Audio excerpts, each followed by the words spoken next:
the flags and the celebration of some flag which nobody has ever died for, no one's ever served under, no one's ever fought for, and yet through no decisions of our own we have to walk under this stuff. Okay, let me get this straight. You're telling me that my granddad was sent to the front lines of World War II Germany, where he was wedgied, noogied and swirlied by Nazis, and veterans like him only get 1 day a year in honour of them? And these LGTBs, these Mary Sues, these gender-bending 2-bit transsexual tofu-munching homos get a whole month where society celebrates their sexual depravity? You goddamn better believe we do. And you know what? If you don't like it, you can go and jump down a well. First of all, I thought your granddad died like 10 years ago in a bungee jumping accident in Magaluf. Look, it's wonderful that he served his country, and it's really nice that you're proud of him. But also, how about you stop trying to project his achievements onto yourself? It's not the gay community's fault that you spent your late 20s jerking off to daytime TV and arguing with incels on Reddit. You've never had to do anything brave in your whole entire life, and that's okay. We're happy for you. Pride Month, even as a concept, seems to be driving people insane this year. Both Oli London and Laurence Fox were really mad about Pride Month, which is a sentiment they strangely never expressed just a few years ago. Both of them have been comparing the apparent disparity between gay pride and nationalist pride. Actor Nepo Baby and worst thing to happen to folk music since Dylan went electric, Laurence Fox, shared a picture of a British flag falling onto the ground and said on Twitter, "Britons fought and died for our flag. To have it tossed down onto the street is an unforgivable dishonour to every single sacrifice made for our freedom. The grossest thing so far during this disgusting, satanic month." It's interesting how Fox doesn't view LGBT people as British. And he's not the only one. A lot of people seem to be confused about what LGBT people actually are. To him, we're a separate category, another species even. One created by Satan, which I think is cool. It's kind of weird to say that Britons of the past died for our flag, because it's not really true, and it undermines what people actually died for, which is other people. Like, I could understand someone dying for the belief in democracy, the right to self-expression and personal freedoms, but dying for some dusty old piece of fabric?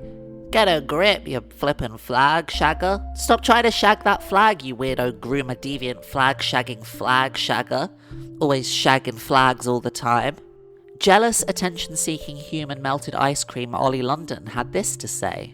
"All the flags of the world have been replaced with LGBTQIA+ flags at the Rockefeller Center in New York. When did a sexuality and identity override the sovereignty of so many countries?" That's right, folks, the sovereignty of all the countries of the world has been overridden by the homos.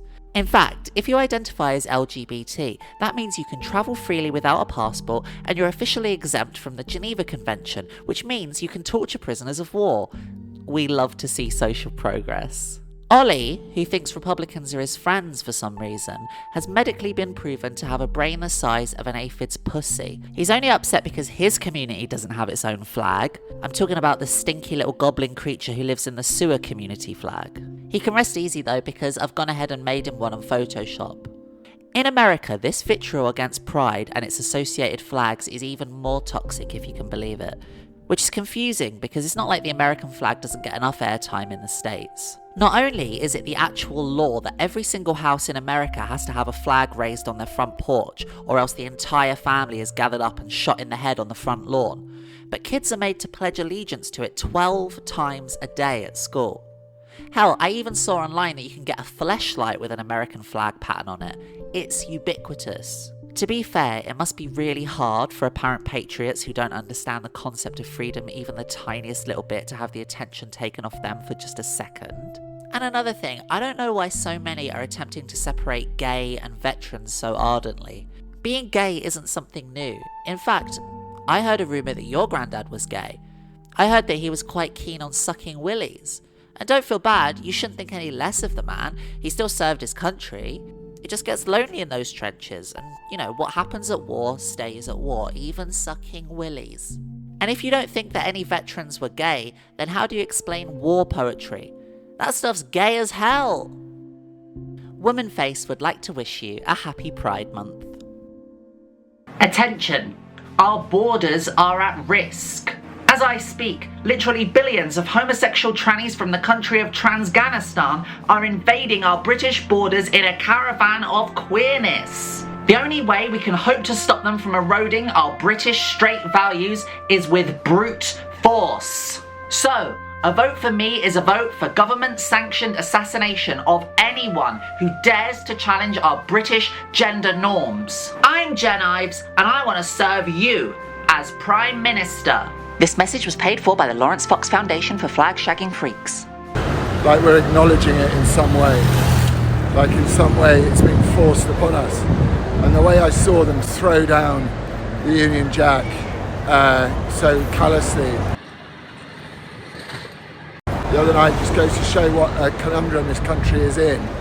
We have a flag already, and also there's a negotiation to take place between hard fought for gay and lesbian rights, which all of us would support, and then these extra little bits on this flag up here. That bit, the progressive bit, the bit that stands for Black Lives Matter, dividing people by race, and then I've had enough of it. So I think we'll go for a better flag, actually, to remind people that this country's already got a flag that we can be proud of.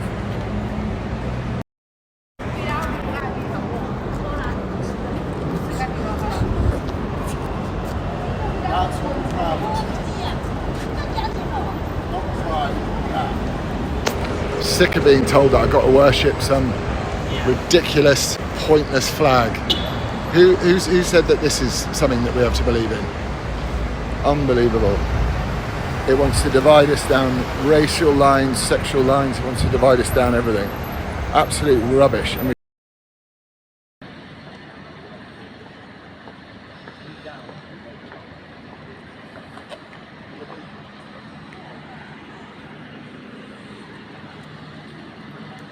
you're taking the wrong fucking flag down, mate. At least you know that. 100%.